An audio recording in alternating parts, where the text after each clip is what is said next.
affect your life and your future. Develop these strengths. Now here's the last ability. Develop the ability to share. Pass along to someone else. If you've picked up a good idea today, pass it along. Don't let it stay. Pass it along. A book, if you take one of these little books I've suggested home and it affects you, pass along. Say, hey, I found a book, really helped me. I found a book, got me thinking. I found a book, changed my health. I found a book, got me inspired. Pass it along, pass it along, pass it along. Here's what's exciting about sharing. If you share with 10 different people, they get to hear it once, you get to hear it 10 times. So it's probably going to do more for you than it is for them. But it's called what? Everybody wins. When somebody shares, everybody wins. Wow. Share your ideas, share your experiences, share your knowledge. You can have just as much pleasure as I do. I said, giving this seminar, this is one of my joys in life. Give a seminar like this, make the best investment I can of words and spirit and heart and soul and time, energy. I don't have to work this hard.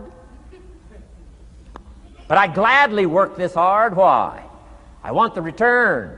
Your words touch my life. See, that's heavyweight stuff. You can't buy it with money. But I'm telling you, you can get the same thing started by recommending a book. Somebody will read that book, and then they'll read another one, and they'll read another one, and they'll come to you someday and say, you got me started. That book you recommended turned my lights on, turned my mind around, got me thinking, got me pondering, and I've been on track ever since. You can get just as much praise as I do if you'll share. Share with your children. Share with your colleagues. Share with everybody that comes within your grasp. Share. Now here's what sharing does. It not only helps you, helps the person you share with. Here's what else it does. Makes you bigger than you are. If I had a glass of water up here and it was full, question, can that glass hold any more water? If it's full, if the glass is full, can it hold any more water? The answer is yes. But for it to hold more, you got to pour out what's already in. That's what I'm asking you to do. If you're full of ideas, if you're full of good things, I'm asking you to pour it out, pour it out, pour it out. Why? I'm telling you, more will be poured in, poured in, poured in. Next, when you do pour out, you become bigger. It's not like a glass that stays the same. Human beings have the ability to grow in consciousness and awareness and capacity. It's unlimited capacity. I found out kids don't lack capacity. In Europe, the kids speak what? 2, 3, 4, 5, 6 languages. When I grew up, my father spoke German, never taught me. My mother spoke French, never taught me. They were trying to get away from all the old world languages back then. Had no concept how valuable languages were going to be in the future. Just didn't know. So they abandoned the German, abandoned the French. I could have learned all 3 languages instead of just English. My girls went to school in Beverly Hills. They've turned that around. In first grade now in Beverly Hills school system, they offer 3 languages besides English. French and German, Spanish. Why? Because kids can learn 2 languages just as easy as 1. Question, how many languages can a child learn? Here's how many. As many as you'll take the time to teach them. They do not lack capacity. They only lack teachers. Wow. And I'm telling you the same thing is with you. You don't lack capacity. But here's how you expand your capacity. And that is to share what you've got. Now you get bigger. Share some more, and now you get bigger. I'm here for a very self-interest reason. If I share with you, my consciousness grows. If I share with you, I get to hear this again. Somebody asked me not long ago, said, Mr. Owen, how are you doing with all this stuff? You get on everybody's case pretty hard. How are you doing with all this stuff you teach? I said, well, best I can share with you is this. Listen to me very carefully, but don't watch me too close. This stuff's easier to lecture on than it is to do. I understand that. I'm working on it just like you. But hey, pour out what you've got so that your capacity grows. Now, why should you want your capacity to grow? Very self-interest reason. Here it is. To hold more of the next experience.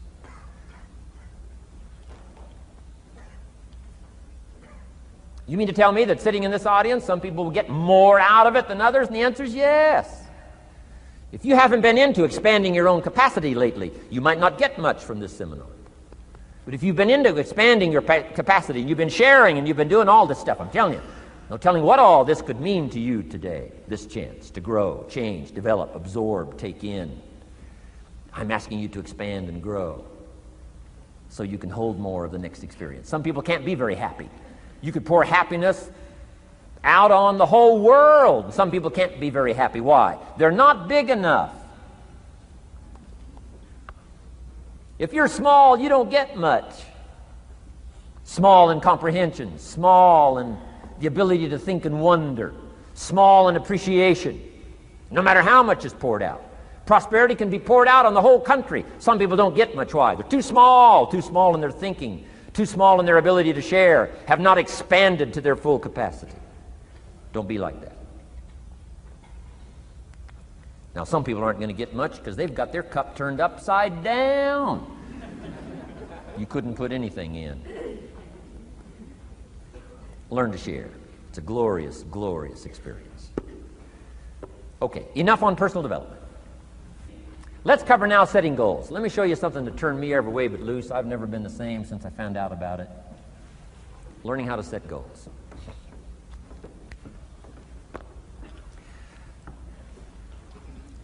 Not long after I met Mr. Schoaf, we're having breakfast one morning. Mr. Schoaf said, Mr. Owen, now that we've gotten acquainted, we know each other fairly well, he said, maybe one of the best ways I can help you, he said, let me see your current list of goals. Let's go over them and talk about it. And I said, what? I don't have a list. He said, well, Mr. Owen, if you don't have a list of your goals, he said, I can guess your bank balance within a few $100s. Which he did. And that got my attention. I said, you mean my bank balance would change if I had a list of goals? He said, drastically. So that day I became a student of setting goals. And I've used it to dynamically affect my life. I've taught it to some of my business colleagues. We use it to do business around the world. Setting goals. It can turn out to be a drama for your life. Here's what goals are. Your vision of the future. Your vision of the future. Now, there's two ways to face the future. One, with apprehension. Number two, with anticipation. Guess how most people face the future? With apprehension. Why? Major reason why. They don't have it well designed. They've left the design of their future to somebody else. And if you don't make plans of your own, guess what? You'll probably fall into someone else's plans. Guess what someone else may have planned for you? Not much. You got to make a list of this not much stuff. I'm telling you, people all their lives count on this not much list. If all of your negative relatives all turn positive, what'll that do for your future? Not much. If prices come down a little, what'll that do for your future? Not much. If the economy gets a little better, what'll that do for your future? Not much. If circumstances get a little better, what'll that do? Not much. If the weather gets a little better over the next few years, that'll do. Not much. I mean, you could go right down this whole scenario list. Most people all their lives, with their fingers crossed, count on this not much list. That's why 10 years from now, they'll be driving what they don't want to drive, living where they don't want to live, wearing what they don't want to wear, doing what they don't want to do, having what they don't want to have, maybe become what they didn't want to become. And it all starts by counting on something that's not going to count much. You say, well, then how can my life dramatically change? You got to count on yourself. And here's one of the things you got to count on. Your ability to design the future. It's called the promise. And the promise of the future, if you'll design it well, can have an awesome effect on your life. But if you face the future with apprehension, you'll take hesitant steps all day, uncertain steps all day. And if you take uncertain steps all day for 6 years, you can imagine how empty your life can be. We've got to help our kids with the promise of the future. Now here's what's connected to the promise, the price. The price to pay. But I'm telling you, the price is easy if the promise is clear. one of the better notes to make for today. The price is easy if the promise is clear and powerful. But the price seems almost too much to pay, too much to get over, too much to accomplish if the promise isn't clear, if the promise isn't powerful. I'm telling you, kids will pay the disciplines if they can see the promise. One of our biggest challenges as parents in the 90s is to help our kids see the promise of the future. That's why I'm teaching financial independence, how to become wealthy and powerful and sophisticated and healthy and unique. All of the stuff kids would hope to go for. It's all possible. This is America. That's the promise of the future. The price, a few simple disciplines practiced every day. And I'm telling you, the kids will pay the price of the simple disciplines if they can see the promise of the future. But if they can't see, they don't want to pay. And the same is true of all of us.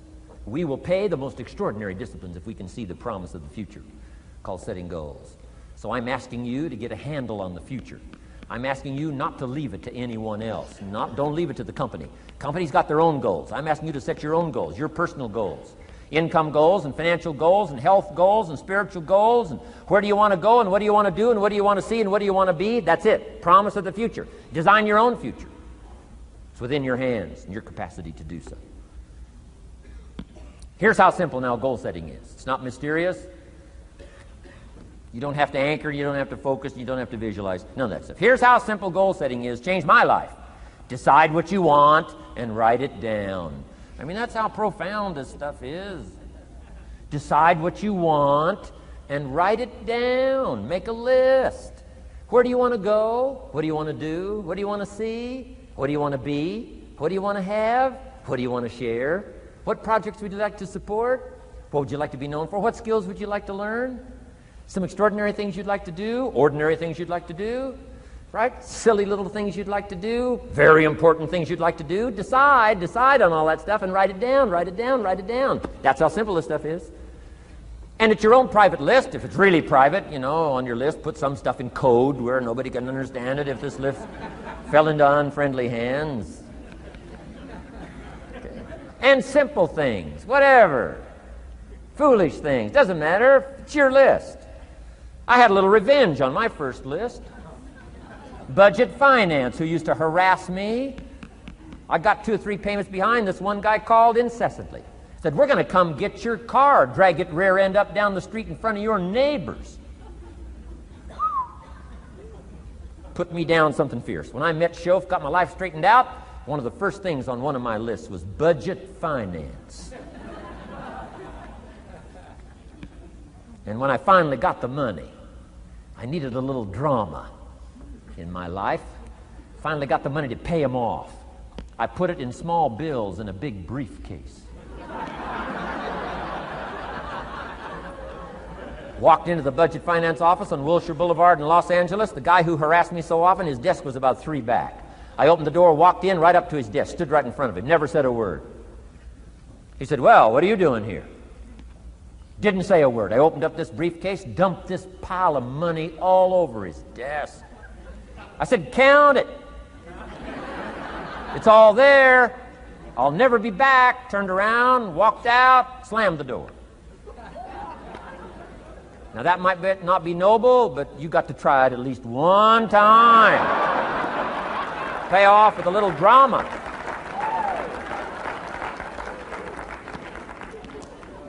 Got to check them off my list. Keep your list with you. I keep my list in my journal so that I can go back. 5 years ago, here was my list. And I'm a little embarrassed. Here's what I thought was so important now. How my philosophy has changed. From 10 years ago, 5 years ago, 3 years ago. Here's my old list. Here's my new list. Here's what's valuable to me now. Here's what I want my life to be now. Here's where I want to go, what I want to do, what I want to see.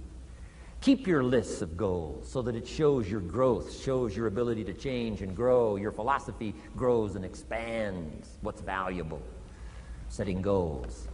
It doesn't matter how small, foolish it is. Put it on your list. My Japanese friend, Toro Ikeda, put on his first list, a Caucasian gardener. He wanted. Thought that was good.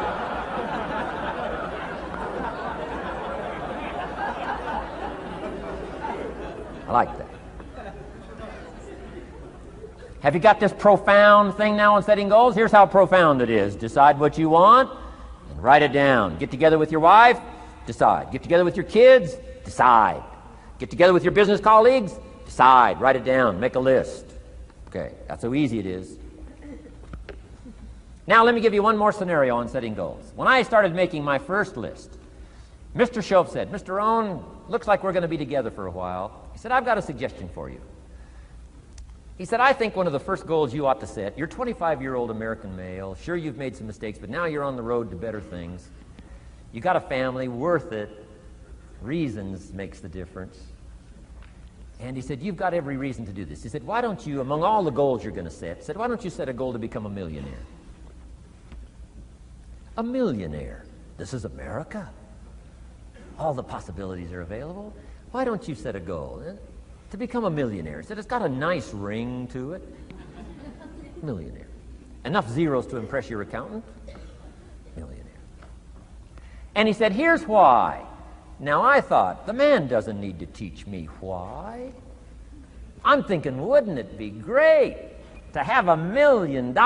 He said, no, that's not it. Here's why. And I had one of the greatest lessons I ever learned, and I'm about to share it with you. This will be worth the price of being here today if you can capture what I'm about to share with you. Babysitter fees, whatever else you paid.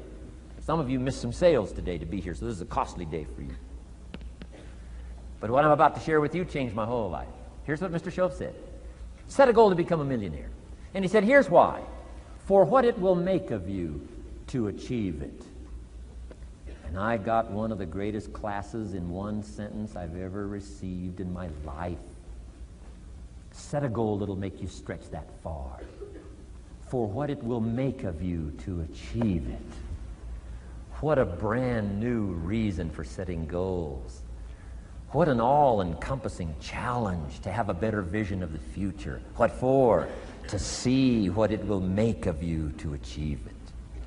And here's why. The greatest value in life is not what you get. The greatest value in life is what you become. Major question to ask on the job is not, what am I getting here? That's not the major question. The major question to ask is, what am I becoming here? It's not what you get that makes you valuable, it's what you become that makes you valuable. So Shope said, set a goal to become a millionaire. For what it will make of you to achieve it. Then he said, when you finally have become a millionaire, now, he said, what's important is not the money. I thought, wow, I've got some more to learn. He said, no, Mr. Rohn, I'm telling you honestly, you could just give the money away. Now, I did better than that, right? I told you. I lost it all. I'm rich by the time I'm 31. I'm a millionaire. I'm broke by the time I'm 33. So I didn't have to give it all away. I lost it all. Foolish mistakes I made. I'm a farm boy from Idaho. That early money drove me bonkers. I used to say, how many colors does it come in? I'll buy them all. I went crazy over that first money. I just went crazy.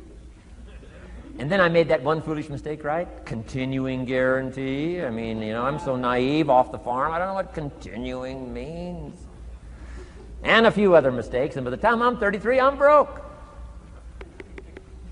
Now I've made and lost millions since then.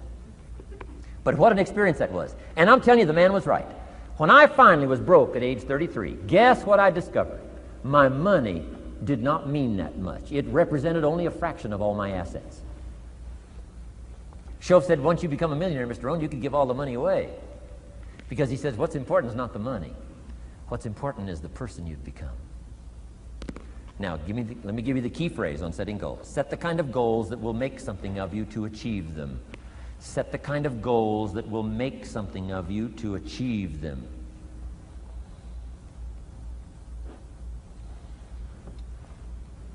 Always keep that in mind. What will this make of me?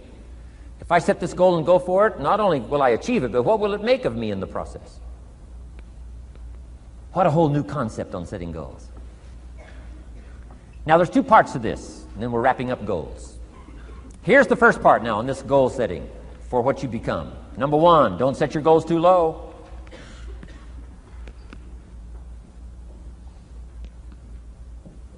Interesting, we teach in leadership. You'll find it on the cassettes. Don't join an easy crowd. You won't grow. Go where the expectations are high. Go where the demands are high. Go where the pressure's on to perform, to grow, to change, to develop, to read, to study, to develop skills. I belong to a small group. We do business around the world. You cannot believe the expectations at that level. What we expect of each other in terms of excellence, far beyond average. Why? So that we can each grow, so that we can receive from the group, we can contribute to the group, something unprecedented. It's called living at the summit. Go where the demands are high. Go where the expectations are strong, so that it'll provoke you, push you, urgently insist that you not remain the same for the next couple of years, the next 5 years, that you'll grow and change. So don't set your goals too low. The guy says, well, I don't need much. Well, then you don't need to become much.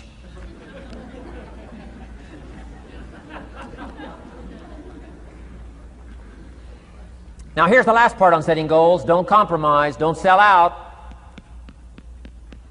There were some things I went for back in those early years that I paid too big a price for. If I'd have known how much it was going to cost me, I never would have paid, but I didn't know. So don't sell out. Ancient phrase says, count the cost, count the cost, count the cost. An ancient story says, Judas got the money. You say, well, that's a success story. No, no. It's true, 30 pieces of silver in those days was a sizable fortune. You say, well, if a guy's got a fortune, right, that's a success story. No, you don't understand. His name was Judas. Doesn't that ring a bell? Judas. You say, oh, yes, Judas, the traitor. That's right, the traitor got the money. Doesn't that change the story? And the answer is, of course, it changes the story.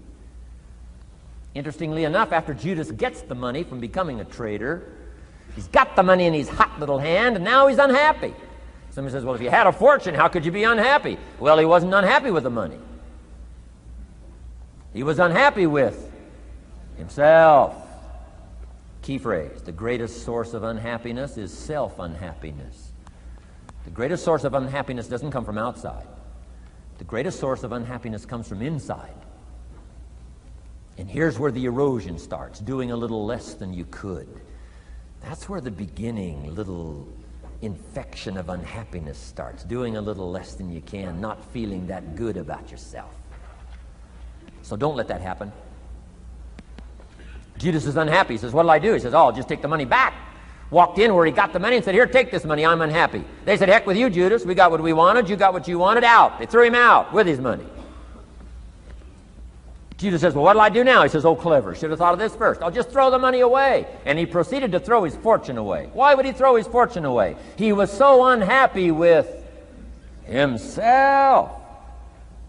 And that's not even the end of the scenario. After he threw his fortune away, he couldn't change what he became, a traitor. And now, in total abject frustration, he goes out and hangs his worthless self, which all traitors should do, save the state the money.